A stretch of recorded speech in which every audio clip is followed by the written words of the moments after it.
Bonsoir à tous et à toutes. Deux remarques qui me viennent après avoir lu une remarque qui a été faite à l'issue d'une de mes vidéos. La première, c'est que lorsqu'une personne me présente une relation, me parle d'une relation sous des jours idylliques, en me disant c'est une merveille, cet homme c'est le soleil, eh bien moi je n'y crois absolument pas. Et la plupart du temps, du moins avec les gens que j'ai rencontrés, la relation ne perdure pas. Pourquoi elle ne perdure pas? Tout simplement parce que ça peut être déjà, sans chercher des complications, une relation qui a commencé trop vite et qui a été basée sur un éblouissement passager, sur une apparence physique séduisante, sur un moment particulier, une expression de visage particulière qui a suscité tout cet émoi. Mais en fait, elle ne repose finalement sur rien de sérieux, parfois sur une attraction sexuelle, sensuelle, et c'est tout. Et elle retombe, et voilà. Donc moi, j'ai souvent vécu ça avec des relations amicales que j'ai vécues, dont j'ai entendu parler, et toutes celles quasiment sans exception, qui étaient présentées de manière extrême, idyllique, c'est le soleil, c'est une merveille, ça n'a pas duré. Deuxième, sauf si ces commentaires émanent d'une personne un peu sosote, c'est-à-dire une personne qui va utiliser un vocabulaire excessif, qui n'aura pas, comme on dit, inventé la poudre. Il y a parfois des gens qui sont un peu bébêtes et qui vont utiliser des termes de façon excessive, mais là, les cas auxquels je pense, ce n'est pas ce problème-là.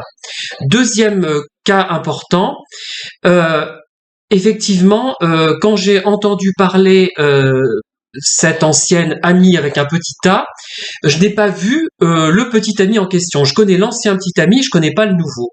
J'ai eu une description du nouveau petit ami, et avant qu'elle essaie de me persuader que c'était l'homme idéal, finalement, et que les différences de culture, de niveau de culture, de niveau de scolarisation finalement très différents, avant qu'elle me parle de ça, je m'étais pas posé spécialement de questions, mais c'est ce qui m'a mis la puce à l'oreille, c'est qu'elle essayait de réduire la dissonance.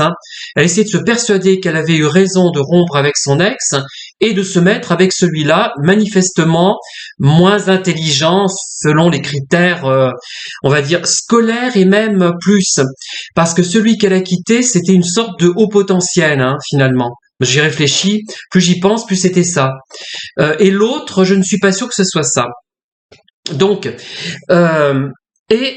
pour vous dire que le deuxième point, je l'ai pas vraiment abordé de façon très directe, c'est que si vous allez rencontrer par exemple un thérapeute ou un coach, vous racontez ce qui vous arrive et rarement vous venez avec la personne qui vous pose problème.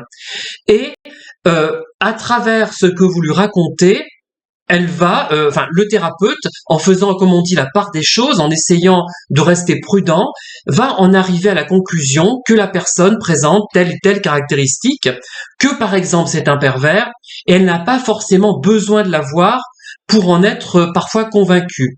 Bon, il faut pas un seul entretien, à mon avis, pour être sûr de son fait, parce que la personne qui est en face, le patient, peut, dans son discours, utiliser des terminologies empruntées à la perversion narcissique, ce qui fait qu'il va être convaincant alors qu'il ne décrit pas forcément un pervers. Vous voyez ce que je veux dire? À force d'être imprégné de ce milieu, d'être imbibé de ce genre de propos, on finirait presque par s'auto-convaincre qu'on est avec un pervers. Voilà, elle peut très bien relever des éléments non pertinents qui correspondent par exemple à un aspi, qui ressemble un peu au pervers à certains points de vue.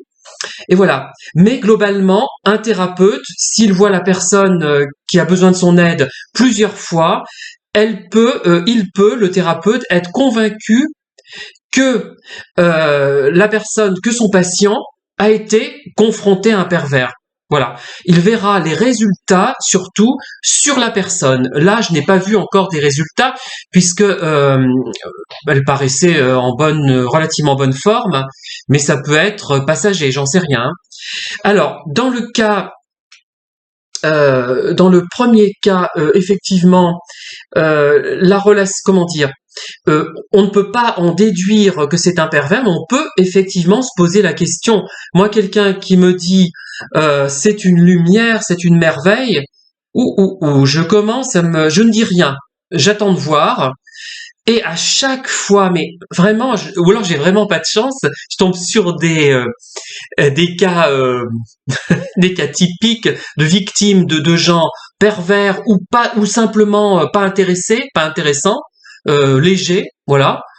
Mais pratiquement à chaque fois, c'est retombé très rapidement. Les relations qui perdurent, moi j'ai remarqué qu'elles commencent souvent de façon un peu tiède et elles deviennent plus intenses au fil du temps.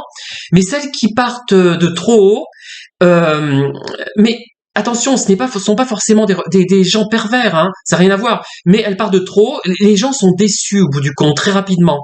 Moi, je me souviens hein, récemment, tiens, j'étais très enthousiaste avec quelqu'un sur ma liste aux élections. J'ai dit c'est formidable. Qu'est-ce que les gens sont chaleureux dans cette ville, c'est extraordinaire. Eh ben, la relation, je l'ai plus depuis longtemps. Je me suis même posé la question est-ce que c'est un pervers? Est-ce que c'est simplement quelqu'un de léger? Et je vais vers cette hypothèse qui a pas de substance, qu'en fait, il se rend pas compte de ce qu'il fait et qui utilise des mots sans que ce mot ait pour moi le même sens. Hein. Voilà.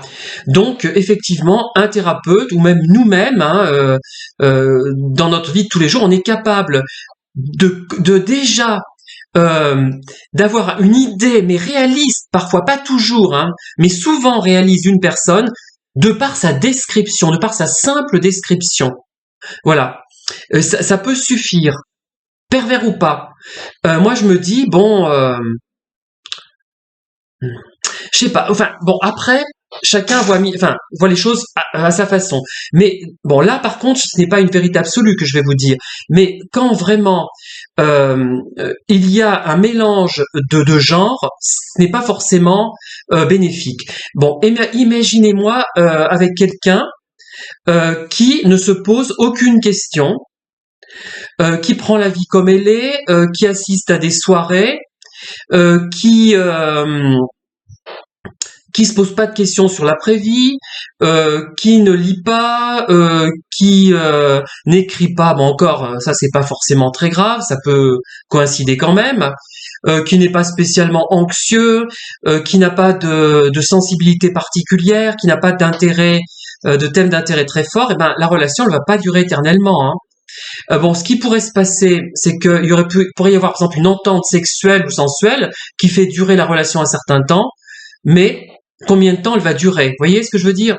Moi, je n'y crois pas aux relations où il n'y a pas quand même un fort,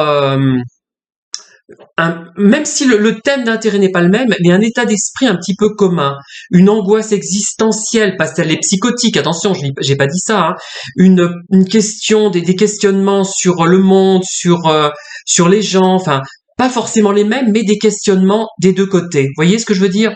Voilà. Moi, je ne crois pas aux relations qui n'ont pas où les gens sont fondamentalement différents.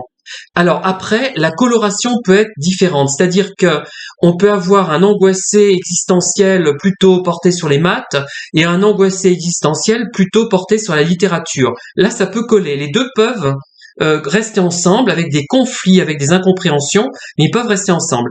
Mais si on a je vais être un peu direct, hein, le beauf de base avec quelqu'un l'angoissé existentiel, mathématicien ou littéraire, ça ne marchera pas longtemps du moins. Voilà. À moins, je vous dis, d'une entente sexuelle, peut-être, ça peut peut-être encore. Est-ce qu'elle existera dans ce cas-là, justement? Voilà ce que je voulais à peu près vous dire. Donc, pervers ou pas pervers, moi je pense que c'est une relation déjà qui dure un certain temps, mais pas tant que ça, parce que la précédente avait duré plusieurs années et la relation avait cassé au bout de plusieurs années. Hein.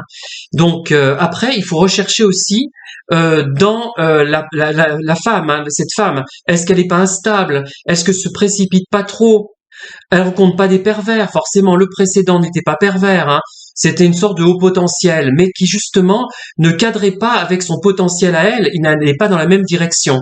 Et il y avait vraiment pas de force commune entre eux, moi je pense. Enfin, ils étaient ni sots ni l'un ni l'autre, mais l'un avait était un haut potentiel axé sur un thème particulier. Elle, je ne sais pas, je pourrais pas le dire, je pourrais pas certifier que c'est un haut potentiel ou pas, mais elle était plus classique, je dirais, de comportement, plus plus dans une certaine norme, on va dire quand même. Et effectivement, je me demandais combien de temps ça pouvait durer, et d'autant plus que l'un était homo, hein, voilà. Donc c'est surtout ça que je voyais en plus qui allait freiner considérablement la relation. Mais je le redis, un thérapeute peut, sans avoir vu la personne, sans l'avoir connue, peut émettre un point de vue, et nous-mêmes, qui ne sommes pas thérapeutes, pouvons nous faire une idée très rapidement.